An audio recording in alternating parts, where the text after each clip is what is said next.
పని మనిషికి ఎంత ధైర్యం ఉంటే పని వాళ్ళందరి ముందు మీకు నీతి బోధలు చేస్తుందా? నేను ఇప్పుడే ఆ పని మనిషిని మెడ పట్టుకొని ఈ మహల్ల నుండి బయటికి వెళ్ళగొట్టేస్తాను. లేదు రాజేశ్వరి, నువ్వు ఆ పని ఏమాత్రం చేయకూడదు. ఏం చేయాలన్నా మేమే చేస్తాం. రాణా గారు, మేం తన్ని ఈ మహల్లో నుండి పంపించాం. తనే స్వయంగా మహల్ వదిలి వెళ్ళిపోతుంది. మేం తనకి ఇవ్వబోయే ఒక పనిని తను ఎట్టి పరిస్థితుల్లోనూ పూర్తి చేయలేదు.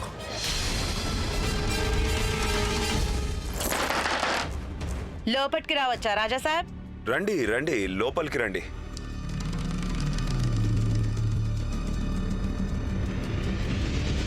మేం నీకోసం ఒక పనిని ఆలోచించాం. ఈరోజు సాయంత్రం మేం మాకు ఎంతో ఇష్టమైన గుర్రం హాసిని మీద స్వారీ చేయాలనుకుంటున్నాం. అందుకే నువ్వు హాసిని తయారు చేయాలి. ఒకవేళ నువ్వు ఈ పనిని చేయలేకపోతే అప్పుడు ఈ మహల్ విడిచి బయటకు వెళ్లాల్సి ఉంటుంది. ఏంది రాజా సాబ్, హాసిని తయారు చేయాలి గంతేనా? గా పని నేను చిట్కలా చేసేస్తా. గట్ల చేస్తే నాకు పని ఇస్తావా? ముందు పని అయితే పూర్తి చేయి. గట్లనే వెళ్ళు.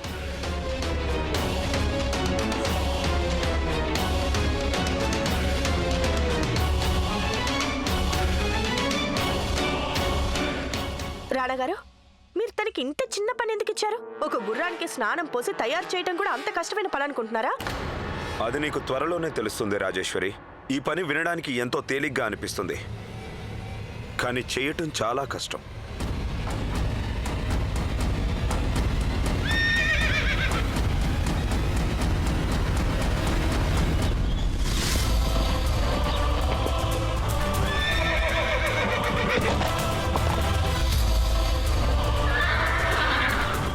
హాసిని, హాసిని, హాసిని, ఏమైంది గుర్రానికి? ఏమో తెలీదు. కొండ మీద జరిగిన ప్రమాదం తర్వాత హాసిని ఇలా తయారైంది. ఇప్పుడు రణగారు అదుపు చేయాలని చూసినా ఇది ఆగడం లేదు. నేను పెద్ద పెద్ద దున్నపోతుల్ని లొంగదీసిన. ఇప్పుడు ఈ గుర్రం కూడా ఆవు లెక్క అయితే చూడు. జరుగు, నీ కాళ్ళకు బుద్ధి చెప్పు. ఏంటి? కాళ్లకు బుద్ధి చెప్పమంటే ఊరికి పొమ్మని. ఊరుకో. హాసిని, హాసిని నీకేం కాదు, శాంతించు. హాసిని,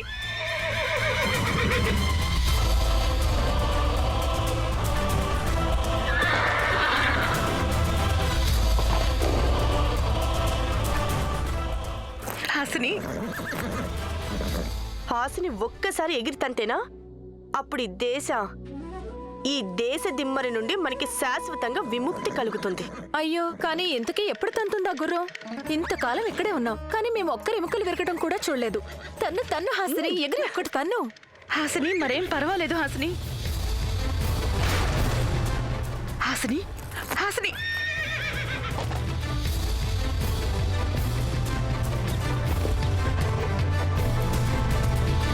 హాసిని నా దగ్గరికి రా.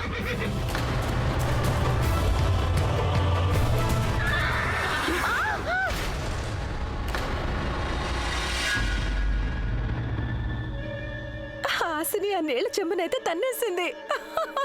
పులిలా ఉండేది ఇలా పిల్లిలా మారిపోయింది. సావిత్రి, చూడండి చూడండి చూడండి.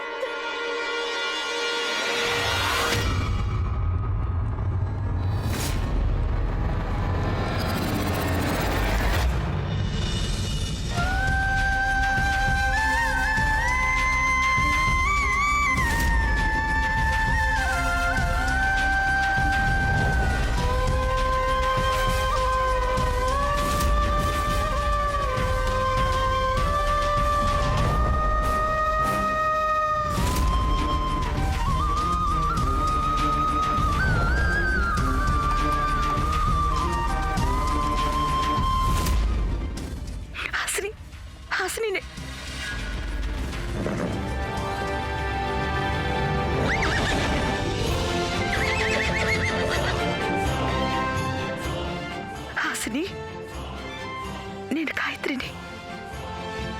నన్ను గుర్తుపట్టావా? నువ్వు శాంతించు, నేను నీకేమీ కానివ్వను.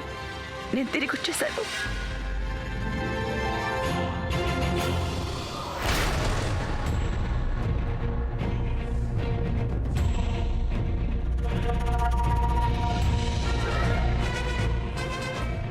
అయ్యో మొహం మీద రంగు కరిగిపోయింది. ఒకవేళ రాణగారు గుర్తుపెట్టితే అడ్డుగా నిలబడ్డామే.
చూసినవా రాజా సాబ్, మీ గుర్రం ఎట్లా ఆవు లెక్క అయిపోయిందో.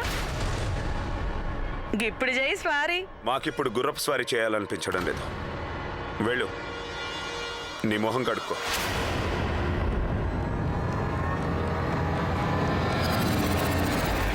ఆగు.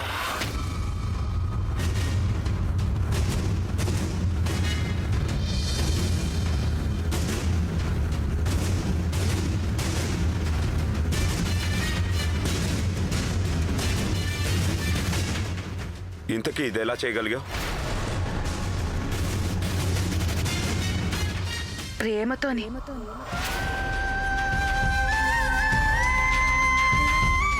మా దగ్గర ఒక మాట చెప్తుంటారు, మనకొచ్చిన కష్టం ఎంత పెద్దదైనా గాని ప్రేమ ముందు చిత్తు కావాల్సిందే. మనిషి అయినా జంతువైనా లేక రాజైనా ప్రేమ నుండి ఎక్కువ కాలం దూరంగా ఉండలేరు.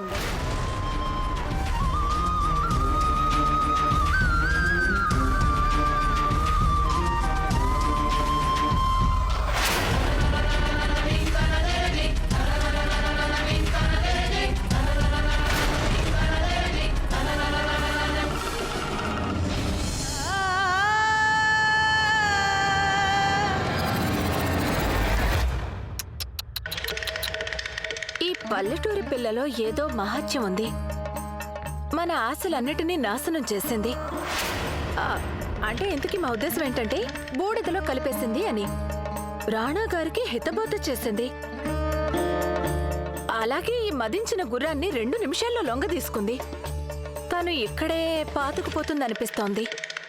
రాణా గారి దగ్గర మేము ఆ గాయత్రినే ఉండనివ్వలేదు. ఇక ఈ సావిత్రి ఏ పాటిది? మేము ఎలా కోరుకుంటామో రాణా గారు అలాగే నడుచుకుంటారు. మేము ఎట్టి పరిస్థితుల్లో ఆ పాత రాణా ఇంద్రవదన్ సింగ్ ని తిరిగి రానివ్వము. ఇక ఈ పని పిల్లని బయటికి పంపించాలని రాణా గారే స్వయంగా కోరుకుంటున్నారు.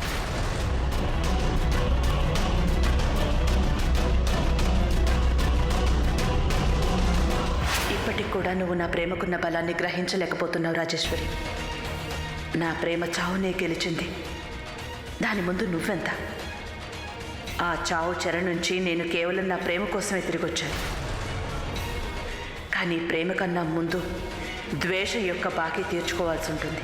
నీ కారణంగా నేను రాణా గారిని నా చేతులతో కాల్చాల్సి వచ్చింది. నీ బాకీని నేను వడ్డీతో సహా తీరుస్తాను. నా భర్త వదిలేసిన పనిని నేను పూర్తి చేస్తాను.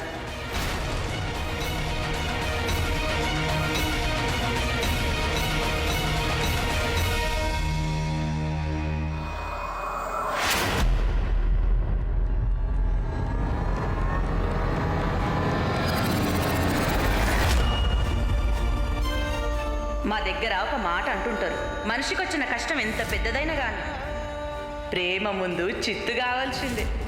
మనిషి అయినా జంతువైనా లేక రాజైనా సరే ప్రేమ నుండి ఎక్కువ కాలం దూరంగా ఉండలేరు.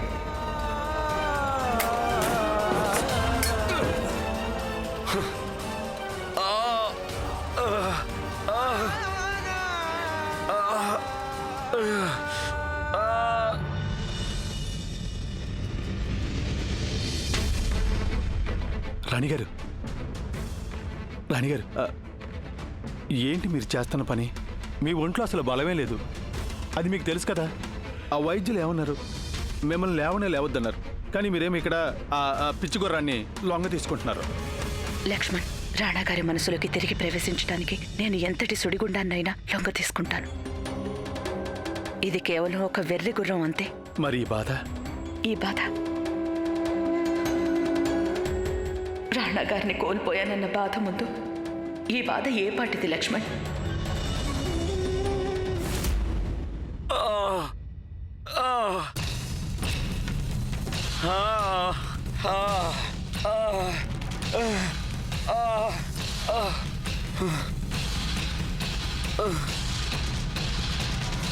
శాంతించండి రాణా గారు, శాంతించండి.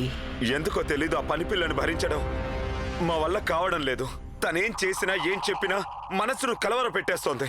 ఒక రాజుకి అలాగే అనిపిస్తుంది. మొదటి నుంచి మీరంతే.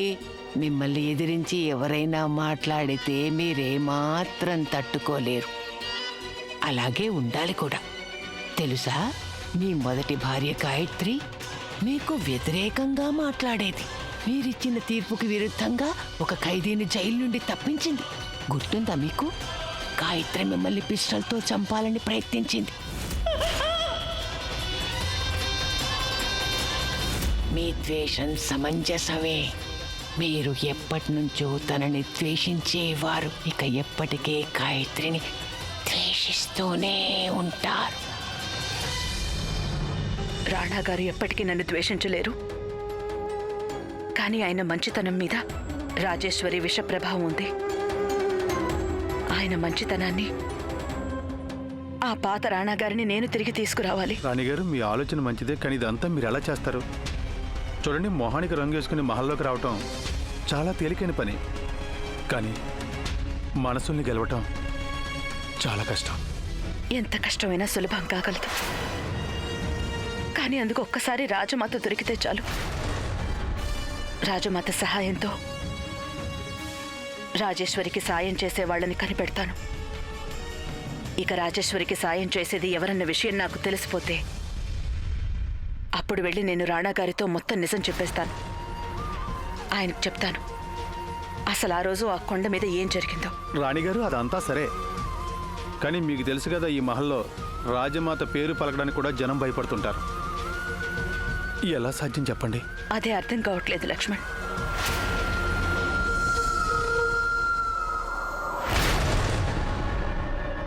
ఒక్క వ్యక్తి ఉన్నారు, బహుశా రాజమాత ఎక్కడున్నారో ఆ వ్యక్తి చెప్పగలరేమో. నేను ఇప్పుడే వస్తాను.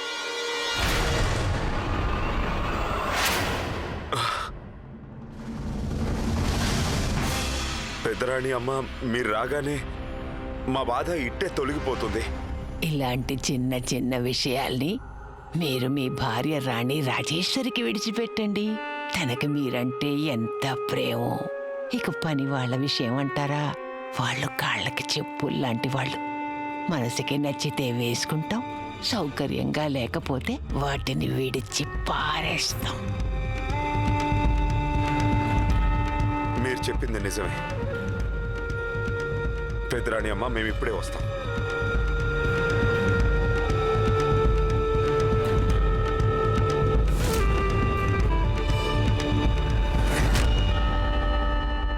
ఇక చూడు కాక, రాజమాత ఏడున్నారు, ఏమైనా విషయం తెలుసా నీకు?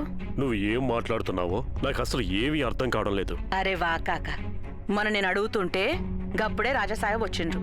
గప్పుడు కప్పలెక్క నోరు తెరిచి ఏదేదో చెప్పబోతివి, మరి ఇప్పుడేంది ఏదో పెళ్లి కూతురు లెక్క సిగ్గుపడుతున్నావు? చూడు, నువ్వు సమయాన్ని వృధా చేసుకుంటున్నావు. పనిపిల్లవి పనిపిల్లలా ఉండు. ఆరాలు తీయాలనుకుంటే చచ్చిపోతావు, గుర్తుంచుకో.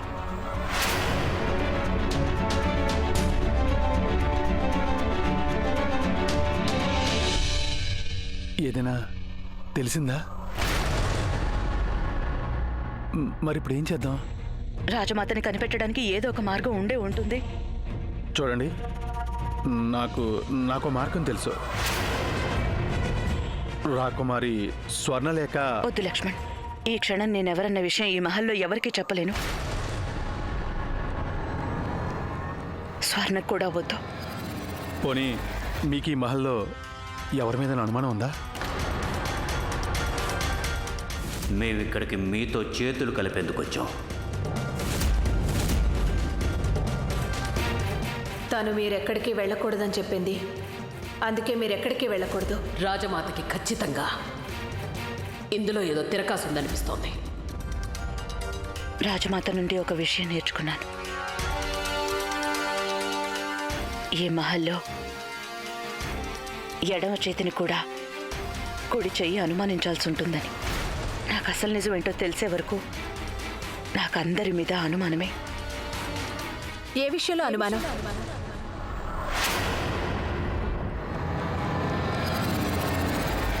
అరే చిన్నమ్మా, అయ్య చిన్నమ్మా, ఈడందరికీ ఒక్కటే అనుమానం ఉన్నట్టుంది. ఈ ఊర్లో ఉండేటోళ్లకు మీ మాటలు పట్టవంట. గా రాజేశ్వరి చెప్పిందే ఇంటరంట. వయస్సులా, రూపంలా, గుణంలా మీరే కదా పెద్ద. మరిప్పుడు ఈ రాజేశ్వరి మాటనే అందరూ ఎందుకు వింటున్నారు? అలాంటిదేం లేదు. చిన్నమ్మ, గా దేవుని దయ వల్ల గట్ల కాకూడదు. కానీ చిన్నమ్మ, నువ్వు జర భద్రంగుండు. గా రాజేశ్వరిని చూస్తుంటే నాకేదో పెద్ద కిలాడ్ అనిపిస్తుంది. ఆమె ఆ గాయత్రినే దారి నుండి తప్పించేసింది. నువ్వేమో ఇంత అమాయకంగా ఉంటావు, నిన్ను కూడా గట్లనే తప్పిస్తుంది. నీ పనేదో నువ్వు చూసుకో. ఇలా అందరి మీద చాడీలు చెప్తావేంటి? మమ్మల్ని మీరు అని పిలవడం నేర్చుకో. ఈగ చూడు, మా తానందరూ గిట్లనే మాట్లాడతారు. కానీ తప్ప అనిపిస్తే ఈ రోజు నుండి నేను నిన్ను మీరు అని పిలుస్తా. నాకు రానివి కదా నువ్వు.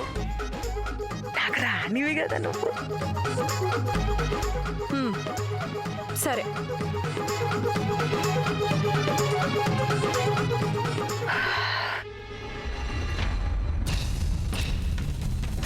రాణిగారు, ఇప్పుడేంటి? ఏమో తెలీదు లక్ష్మణ్. నేను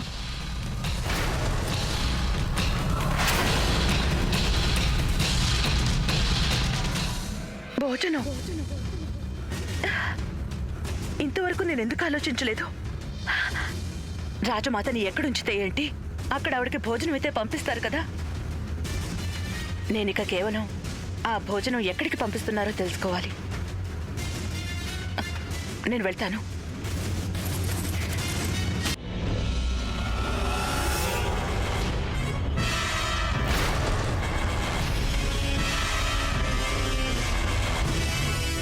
మహల్ విడిచిపెట్టి చాలా రోషంగా బయటికి వెళ్ళావు. మళ్ళీ కుక్కలాగా తోకూపుకుంటూ వెనక్కి ఎందుకొచ్చావు? డబ్బులు అయిపోయాయా లేక ప్రేమ లాక్కొచ్చిందా? ఒకరికి చెందిన డబ్బు, ఈ ప్రేమ, ఇవి ఇంకొకరు సొంతమైనప్పుడు నాకు తెలిసి వాటి గురించి మాట్లాడుకోవడమే మంచిది. చిన్న రాజావారు,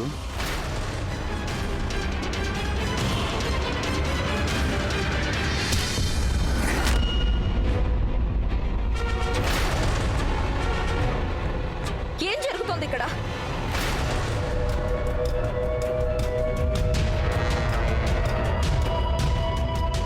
ఇంతకీ మీకేం కావాలి చిన్న రాజావారు? మీ నాన్నగారే లక్ష్మణ్ని ఇక్కడికి తీసుకొచ్చారు కదా. మేము ఇదంతా చెయ్యాలని ఆయన కోరికే కదా. ఇప్పుడు మరి మీకేంటి ఇబ్బంది?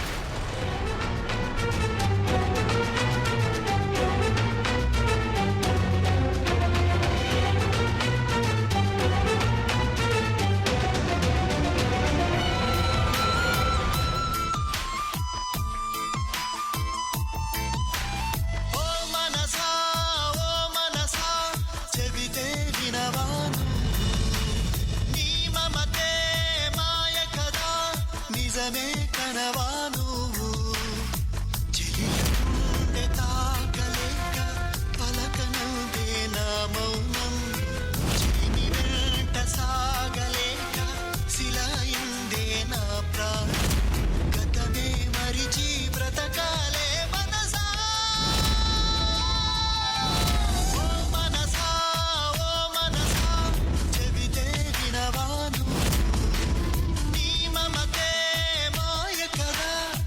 కలవే కనవాను.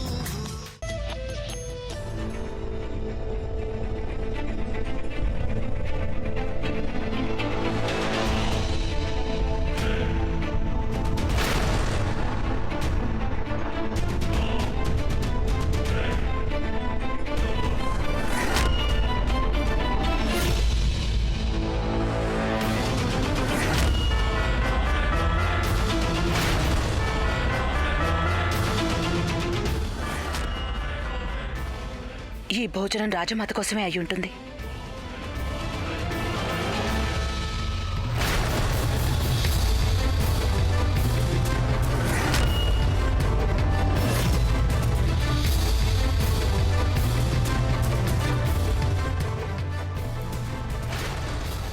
ఈ రోజు నేను రాజమాతని కలవకుండా ఎవ్వరూ ఆపలేరు.